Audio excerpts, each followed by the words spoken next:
गीता के दर्पण से नाम और नाम में अर्थात भगवान नाम और भगवान में अभेद है, अतः दोनों के स्मरण का एक ही महत्व है।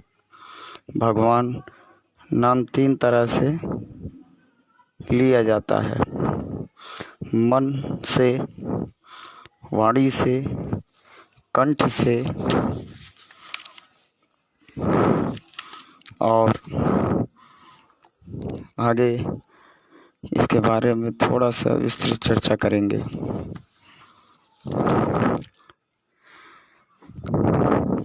मन से नाम का स्मरण होता है, जिसका वर्णन भगवान ने योम माम स्मृति नित्यशः गीता के 8वें अध्याय का 14वां श्लोक पदों से किया है। वाणी से नाम का जप होता है, जिसे भगवान ने यज्ञानाम जप यज्ञों गीता के 10वें अध्याय के 25वें पद में अपना स्वरूप बताया है। कंठ से जो जोर उच्चारण करके कीर्तन किया जाता है, उसका वर्णन भगवान ने कीर्तयंता गीता के 9वें अध्याय के 14वें श्लोक में उक्त पद से वर्णित किया है। गीता में भगवान ने ओम, तत् और सत ये 3 परमात्मा के नाम बताए हैं।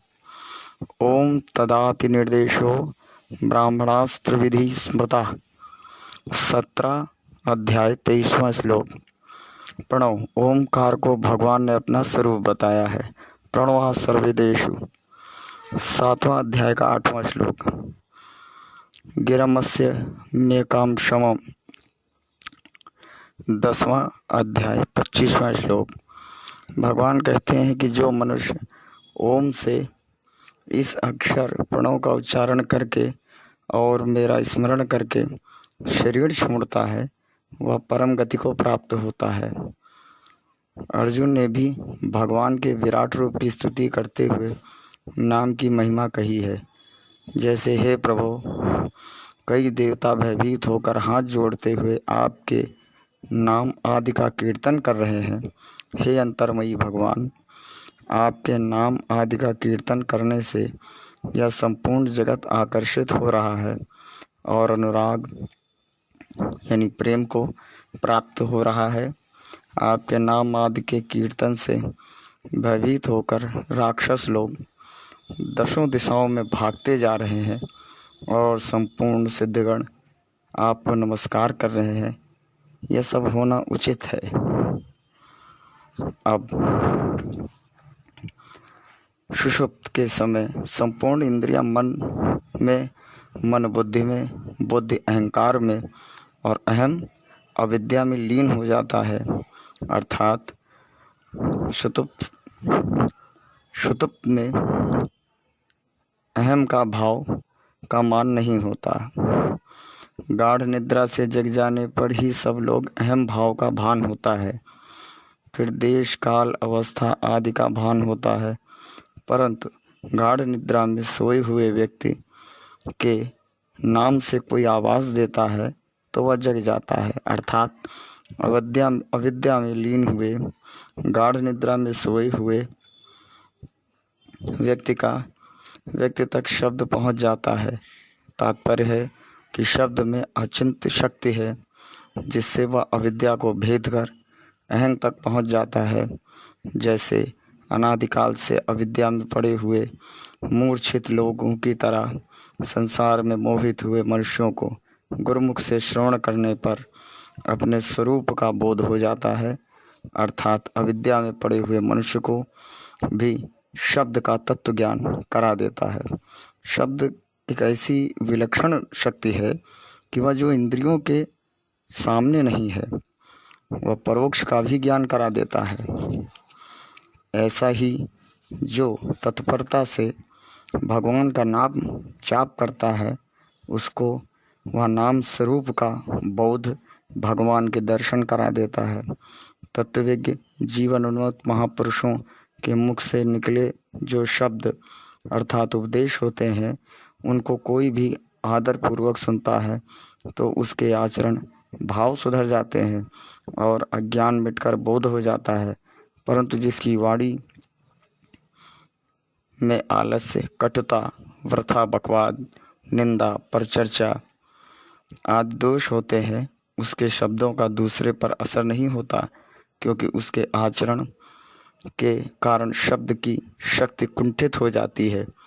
ऐसा ही सब वक्ता में भी भ्रम, प्रमाद, लिप्सा और कर्णपाटव ये 4 दोष होते हैं।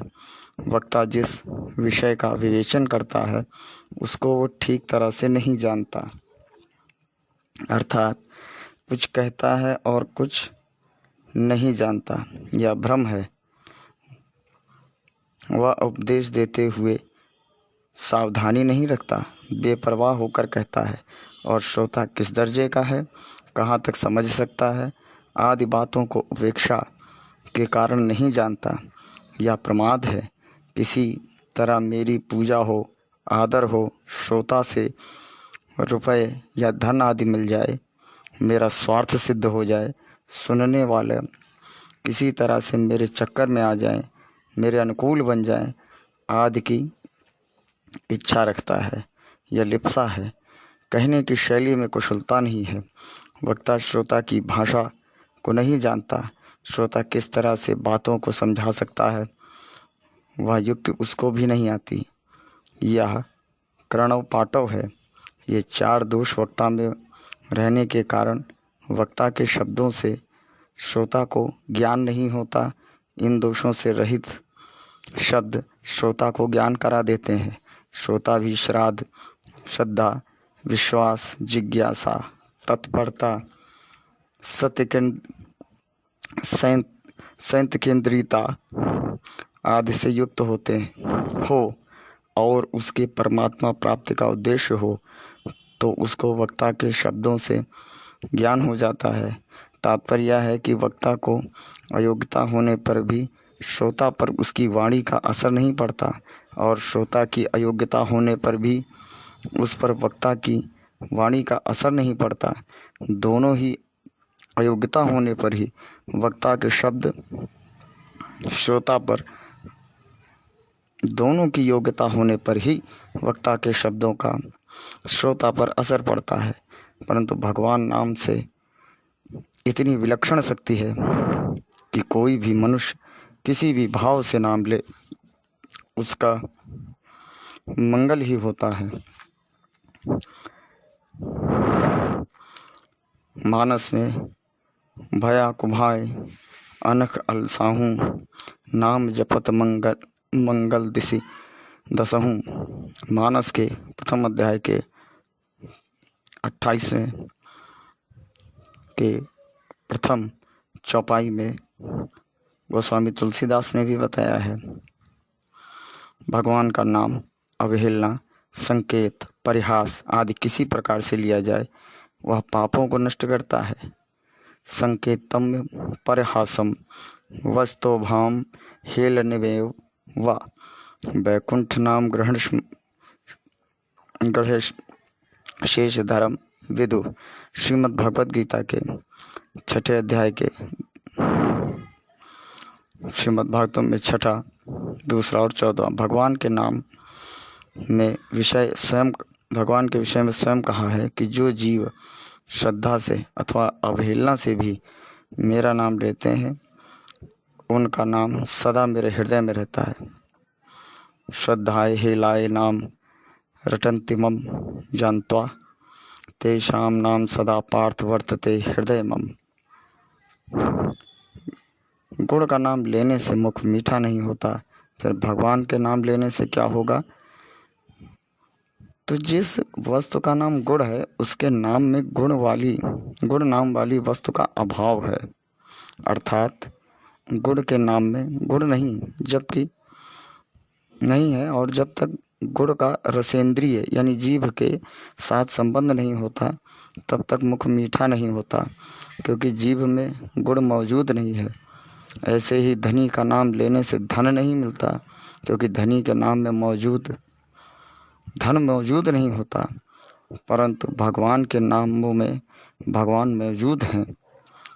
भगवान नाम से अलग नहीं है, नाम से नामी अलग नहीं है। नामों में नाम मौजूद है और नामों में नामी मौजूद है। अतः नामी का भगवान का नाम लेने से भगवान मिल जाते हैं, नामी प्रकट हो जाता है।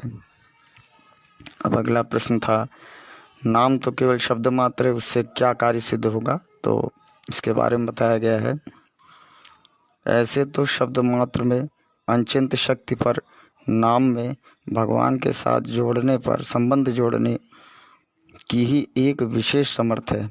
अतः नाम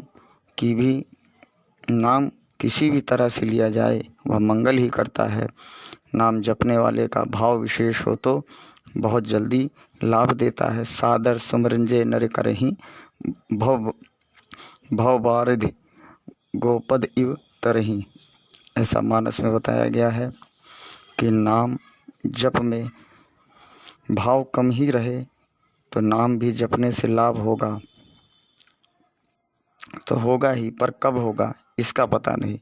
नाम जप की संख्या ज़्यादा बढ़ाने से भी भाव बन जाता है, क्योंकि नाम जपने वाले के भीतर सूक्ष्म भाव रहता ही है।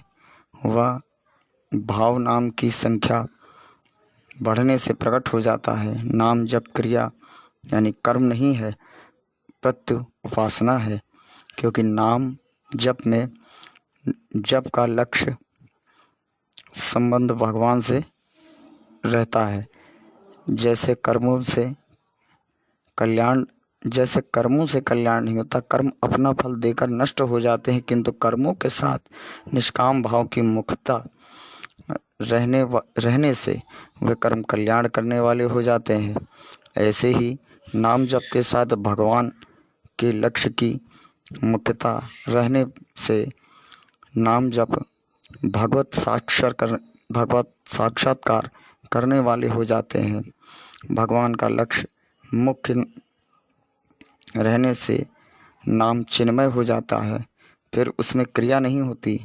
इतना ही नहीं, वह चिन्मया जाप में भी उतर जाता है, जापक में भी उतर जाता है, अर्थात नाम जपने वाले का शरीर भी चिन्मय हो जाता है, उसके शरीर की जड़ता मिट जाती है। जैसे तुकाराम जी महाराज सशरीर बैकुंठ चले गए, मीराबाई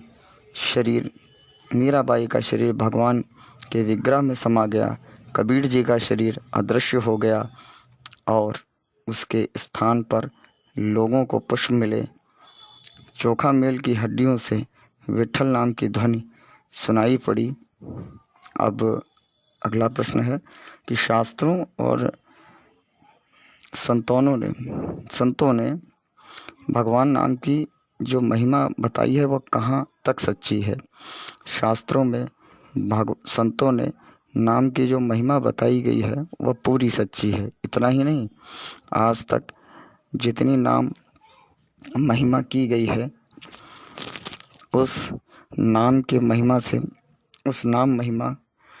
उससे नाम महिमा पूरी नहीं हुई, प्रत्यु अभी बहुत कम नाम महिमा बाकी है। कारण कि भगवान अनंत हैं, अतः उनके नाम की महिमा भी अनंत है। मानस में हरि अनंता, हरि कथा अनंता नाम की पूरी महिमा स्वयं भगवान भी नहीं कह सकते। रामम सखई राम गुण गाई। अगला प्रश्न है, नाम की जो महिमा गाई गई है वह नाम जप करने वाले व्यक्तियों में देखने में नहीं आती, इसमें क्या कारण है? नाम में महात्म को स्वीकार न करने से नाम का तिरस्कार अपमान होता है, अतः वह नाम उतना असर नहीं करता। नाम जप में मन न लगने से, इष्ट ध्यान सहित नाम जप न करने से, हृदय से मन को न महत्व देने से आदि दोषों के कारण नाम का महत्व शीघ्र देखने में नहीं आता। हाँ, किसी प्रकार से नाम जप मुख से चलता रहे तो उसे भी लाभ होता है, पर इसमें समय लगता है। मन लगे चाहे न लगे, पर नाम जप निरंतर चलता रहे, कभी छूटे नहीं। ना तो नाम महाराज की कृपा से सब काम हो जाएगा, अर्थात मन लगने लग जाएगा। नाम पर श्रद्धा विश्वास ही भी हो जाएंगे। अगर भगवान नाम में अनन्य भाव से हो और नाम जब निरंतर चलता रहे तो उसे वास्तविक लाभ हो ही जाता है, क्योंकि भगवान का नाम सांसारिक नामों की तरह नहीं है। भगवान चिन्मय है, अतः उसका नाम भी चेतन है। अगर श्रद्धापूर्वक विश्वासपूर्वक किए हुए नाम जप से लाभ ही लाभ होता है तो फिर नाम की महिमा क्या हुई? महिमा तो श्रद्धा विश्वास की हुई। जैसे राजा को राजा न मानने से राजा से होने वाला लाभ नहीं होता। पंडित को पंडित न मानने से पंडित से होने वाला लाभ नहीं होता। संत महात्मा न मानने से उनसे होने वाला लाभ नहीं होता। भगवान अवतार लेते हैं तो उनको भगवान न मानने से उनसे होने वाला लाभ नहीं होता, परंतु राजा आदि से लाभ न होने से राजा आदि में कमी नहीं आ जाती। कमी ना तो होने से राजा आदि में कोई कमी थोड़ी ना आ जाती है। कमी तो ना मानने वाले की हुई। ऐसे ही जो नाम से श्रद्धा विश्वास नहीं रखता उसको नाम से होने वाला लाभ नहीं होता, पर इससे नाम की महिमा में कोई कमी नहीं आती। कमी तो नाम में श्रद्धा विश्वास न करने वाले की है। नाम में अनंत शक्ति है, वह शक्ति नाम से श्रद्धा विश्वास करने से तो बढ़ेगी और श्रद्धा विश्वास न करने से घटेगी। यह बात है ही नहीं। हाँ, जो नाम से श्रद्धा विश्वास करेगा वह तो नाम से लाभ लेगा, पर जो श्रद्धा विश्वास नहीं करेगा वह नाम से लाभ नहीं ले सकेगा। दूसरी बात, जो नाम से श्रद्धा विश्वास नहीं करता उसके द्वारा नाम का अपराध होता है। उस अपराध के कारण वह नाम से होने वाले लाभ को नहीं ले सकता। श्रद्धा विश्वास के बिना भी अग्नि को छूने से हाथ जल जाता है, फिर भी श्रद्धा विश्वास के बिना नाम लेने से उसकी महिमा तत्काल प्रकट क्यों नहीं होती? तो इसका वर्णन किया है, बताया है कि अग्नि भौतिक वस्तु है और वह भौतिक वस्तुओं की ही तरह जलती है, परंतु भगवान का नाम अलौकिक दिव्य है।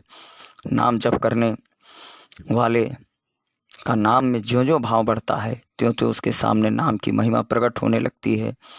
उसको नाम महिमा की अनुभूति होने लगती है। नाम में विचित्रता अलौकिकता दिखने लगती है। अलौकिकता दिखने लगती है। नाम एक विचित्रता है कि मनुष्य बिना भाव श्रद्धा के भी हरदम नाम लेता रहे तो उसके सामने नाम की शक्ति प्रकट हो जाएगी, पर उसमें समय नहीं लग सकता। क्या एक बार नाम लेने से सब पाप नष्ट हो जाते हैं?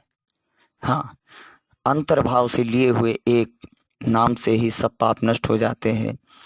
मनुष्य को अंत समय में मृत्यु से छुड़ाने वाला कोई भी नहीं दिखता। वह सब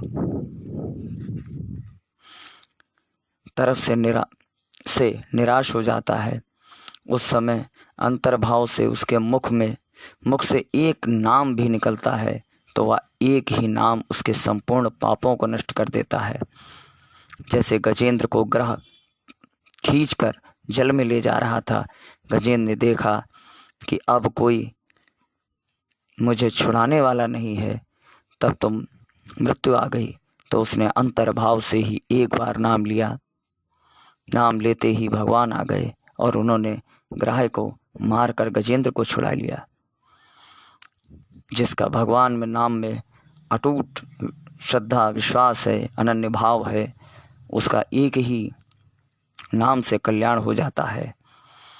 जब एक ही नाम से पाप सब नष्ट हो जाते हैं तो फिर बार बार नाम लेने की क्या आवश्यकता? बार बार नाम लेने से ही वह एक अंतर्भाव वाला नाम निकलता है। जैसे किसी भी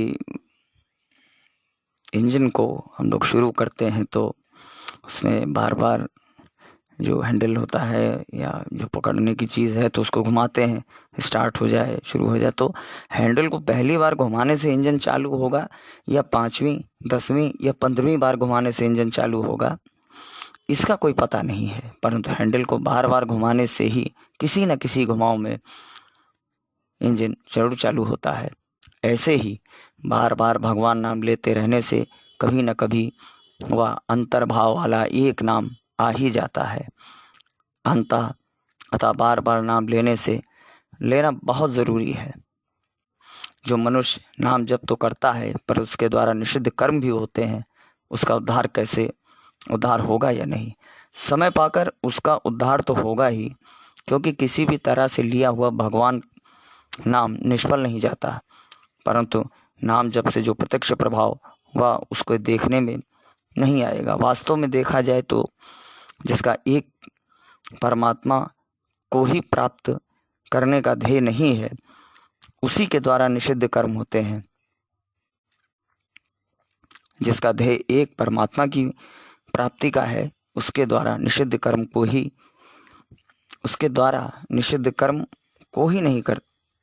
नहीं सकते, उसके द्वारा वो करेगा ही नहीं निषिद्ध कर्म।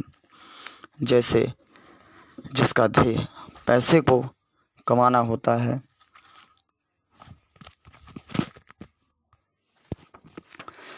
वह फिर ऐसा कोई काम नहीं करता जैसे पैसे नष्ट होते हों।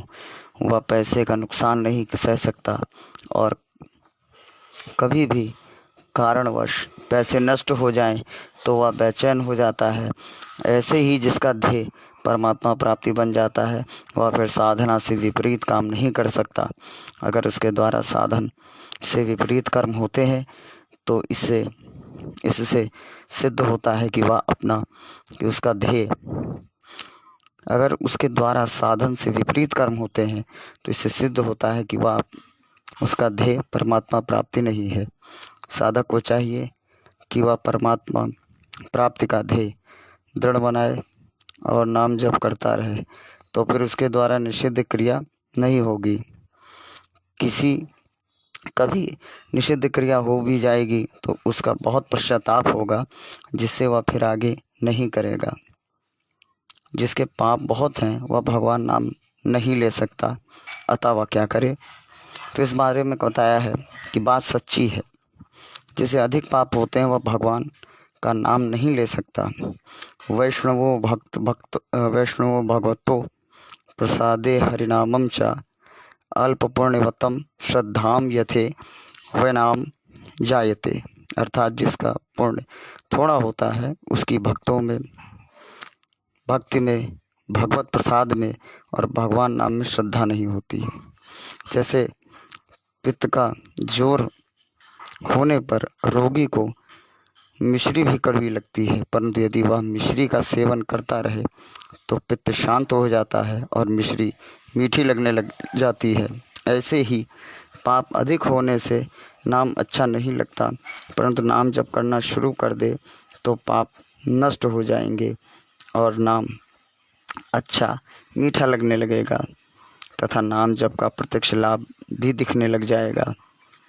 जिसके भाग्य में नाम लेना लिखा है वह तो नाम ले सकता है, जिसके मुख से नाम निकल सकता है, परंतु जिसके भाग्य में नाम लेना नहीं लिखा वह कैसे नाम ले सकता है? एक होना होता है और एक करना होता है। भाग्य अर्थात पुराने कर्मों का फल होता है और नए कर्म किए जाते हैं, होते नहीं। व्यापार जैसे करते हैं और नुकसान होता है, खेती करते हैं और लाभ हानि होती है। मंत्र सकाम भाव से जपते जाप यानी अनुष्ठान करते हैं और उसका निरोगता आदि फल होता है। बद्रीनारायण जाते हैं या करना हुआ और चलते चलते बद्रीनारायण पहुंच जाते हैं या होना हुआ। दवा लेते हैं या करना हुआ, शरीर स्वस्थ या अस्वस्थ होता है या होना हुआ। लाभ हानि, जीना मरना, यश अपयश, ये सब होने वाले हैं, क्योंकि ये पूर्व जन्म में किए गए कर्मों का फल है। मानस में सुनहु भरत भावी प्रबल, बिलखत केयु मुनिनाथ, हानि लाभ जीवन मरण, जस अवजस विधिहात।